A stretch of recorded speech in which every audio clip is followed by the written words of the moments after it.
The year is 1916. The world is at war. Imagine, for a moment, a cold, muddy trench in France. Soldiers wait for the signal to attack.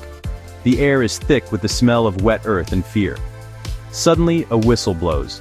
Men climb out of the trench and run across a dangerous field called No Man's Land. Enemy machine guns open fire. But the attacking soldiers have a new weapon. It is long, with a strange wide barrel, and a round magazine on top. It makes a sharp, fast noise. This is the Lewis gun. It changed how battles were fought. It was one of the most effective machine guns of its era. So why do so few people talk about it today? Let's find out. The Lewis gun had a very special look. The story of the Lewis gun starts in the United States. A U.S. Army colonel named Isaac Newton Lewis designed the gun in 1911. He took an earlier gun design by Samuel McLean and made it much better. It was light, it was reliable, it was powerful. However, the U.S. Army was not interested. The head of the Ordnance Department, General William Crozier, did not like Colonel Lewis. Personal feelings got in the way of progress. Tests were blocked. Feeling frustrated, Colonel Lewis retired from the U.S. Army. Visual map: United States, Belgium, Britain. In 1913, Belgium saw its value and placed an order. Britain tested it at Birmingham Small Arms and officially adopted the gun. One of the most clever features of the Lewis gun was its cooling system. Machine guns get very hot when they fire many bullets quickly. If the barrel gets too hot, it can bend or break. The Lewis used a large aluminum shroud around a thin steel barrel. Each shot pulled cool air through the shroud from the rear, carrying heat away, like a built-in fan. Unlike belt-fed guns, the Lewis used a flat, circular pan magazine on top. Magazines held 47 or 97 rounds and could be changed quickly. The round shape snagged less in trenches, but pans were heavy and needed a special tool to load. A gas port drove a piston beneath the barrel. The piston unlocked the bolt, ejected the case, and chambered the next round.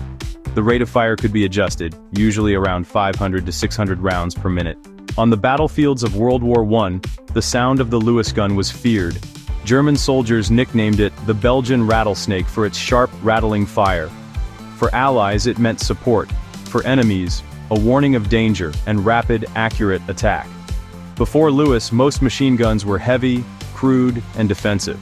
The Lewis gun was different. It was light enough for one soldier to carry and use on the move. Now, attacking troops brought automatic firepower with them. This changed everything. It also became one of the first machine guns used on airplanes. Its air cooling worked even better in the sky. Fast airflow boosted cooling.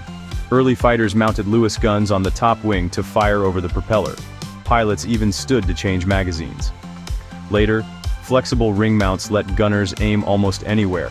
The Lewis became a standard weapon on British and French aircraft. In World War II, Britain faced shortages. Thousands of Lewis guns returned to service. They armed the Home Guard, ships, and rooftop AA across Britain. The Maxim and Vickers were heavy, water-cooled, incredibly reliable, and built for sustained defensive fire. The bar was lighter, but with a small magazine, and it arrived late in the war. The Lewis gun was the middle ground, lighter than a Vickers, more firepower than a bar, defining the light machine gun role. America favored Browning designs, while Britain later crowned the Bren, so the Lewis slipped from fame. Yet its distinctive drum and shroud made it a pop culture staple. From World War I films to sci-fi blasters built from old Lewis guns, collectors and historians prize it for innovation and impact. From the Somme to the defense of London, it served for decades. The Lewis gun may not be as famous as the Maxim or Browning, but for its time, it was a groundbreaking machine gun that deserves more recognition.